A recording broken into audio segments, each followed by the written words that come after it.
Deus me dê saúde, eu vou seguir bem o meu caminho, mas eu não vou sozinho. Bem, eu fui nascido e criado na cidade de Cruz Alta, no Rio Grande do Sul, uma cidade do interior, e estudei lá sempre em escola pública.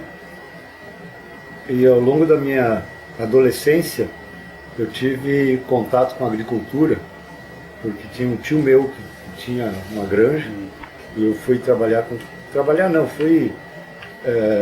de fato tentar aprender alguma coisa lá. E, por exemplo, aprendi a dirigir num trator de esteira, naquela época lavrando terra com trator de esteira.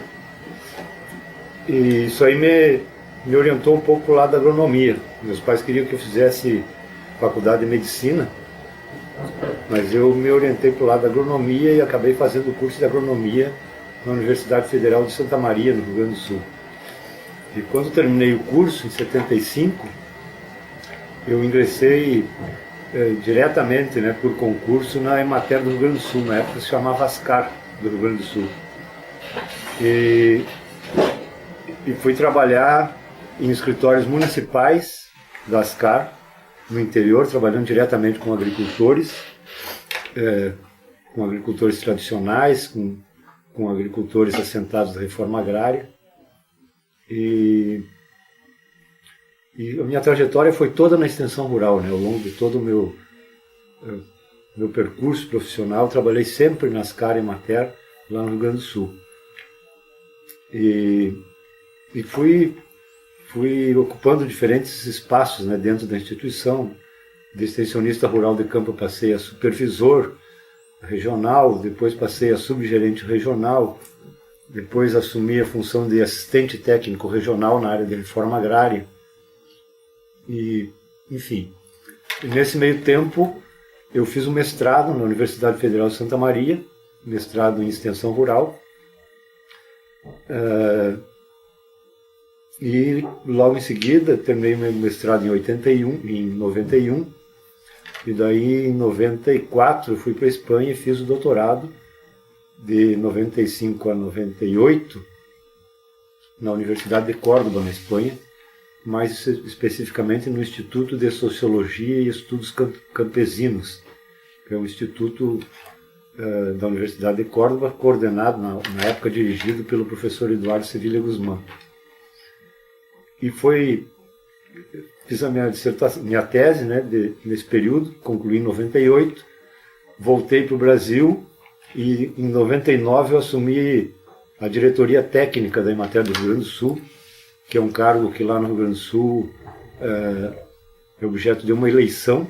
Todos os servidores da Emater participam da escolha do diretor técnico. E eu fui eleito e assumi em 99, fiquei em 99 até 2002 como diretor técnico da Emater do Rio Grande do Sul. E depois fui convidado para trabalhar no MDA para ajudar a coordenar a construção da Política Nacional da Terra, no início de 2003. 2003. E daí fui para Brasília, participei do grupo de trabalho que elaborou a Política Nacional da Terra, coordenamos todo o processo de construção, que foi um processo bastante participativo, e fui convidado para fazer isso, mas acabei ficando lá no MDA, no Departamento de Assistência Técnica e Extensão Rural, até o final de 2010. Nesse meio tempo eu fiz o concurso aqui na Universidade Federal Rural de Pernambuco, tomei posse em meados do ano, em junho, julho, mas fui cedido para o Ministério até o final do ano. Então fiquei trabalhando lá até o final de 2010. E aí vim para cá trabalhar como professor na área de extensão rural do Departamento de Educação. Então essa é um pouco a minha trajetória. Como é que eu entro no campo da agroecologia, Isso é uma história um pouco mais longa, mas enfim. Eu diria que tem duas portas de entrada nesse campo. Uma foi a participação no movimento católico, da Igreja Progressista, especialmente das comunidades eclesiais de base, e a minha relação com a CPT, lá em Santa Maria.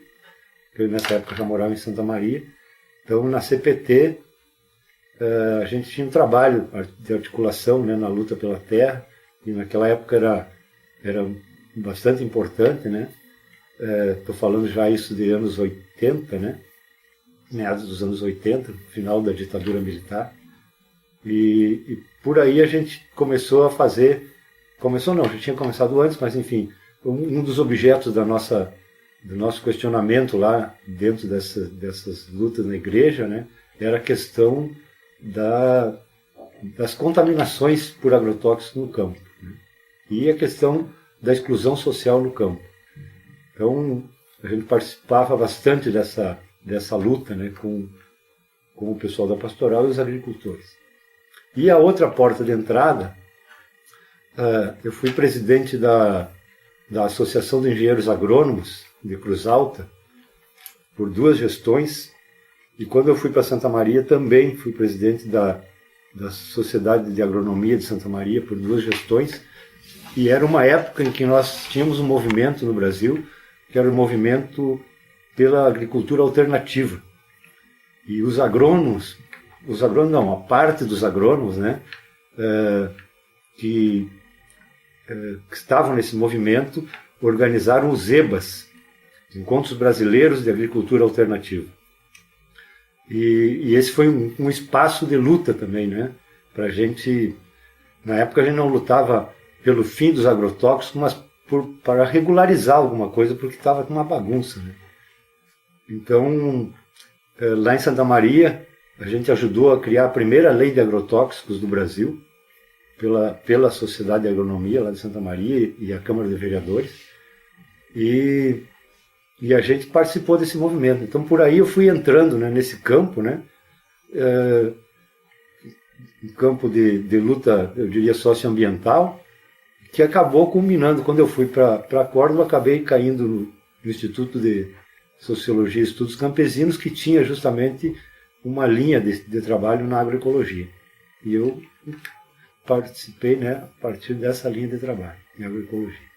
Então eu ingresso, né, nesse debate nos anos 80, mas não se falava em agroecologia, né, ainda não tinha, pelo menos aqui, né, a primeira publicação que nós vamos ter traduzida aqui para o Brasil foi o livro do Miguel Altieri, publicado pela SPTA em 1987. Então, aquele livro Agroecologia, Bases Científicas para a Agricultura Alternativa, que depois saiu uma outra versão, que o título é Bases Científicas para a Agricultura Sustentável, né? Porque daí entrou, né, essa ideia da agricultura sustentável, que na época também não tinha. A gente trabalhava com a noção de agricultura alternativa. Então, foi mais ou menos nessa época, né, que o tema, né, da agroecologia começa a penetrar aqui, e coincide justamente com essa trajetória que eu estava te contando antes, né, da minha vida pessoal, intelectual, né, e de militância, que foi acontecendo nesse período. Daí, quando nós voltamos para o Brasil, junto com outros colegas, né, especialmente com um colega que já faleceu, José Antônio Costa Weber, como a gente estava na direção da Emater, a gente teve a oportunidade de organizar os seminários de agroecologia.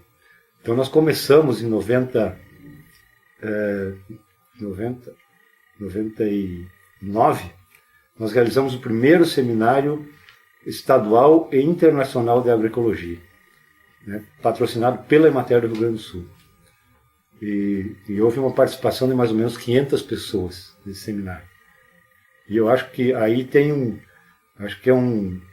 uma mudança importante, né, que acontece a partir desses seminários, porque a gente vai conseguindo agregar um grupo grande de pessoas, a maioria deles vindo desse movimento da agricultura alternativa, outros que se formaram também fora, especialmente se formaram lá em Córdoba, né, que estavam voltando para o Brasil, e a gente começou a realizar esses seminários, e desses seminários nasce, por exemplo, a Associação Brasileira de Agroecologia, nasce o movimento da pesquisa, porque junto com os seminários a gente começou a realizar encontros de pesquisa em agroecologia.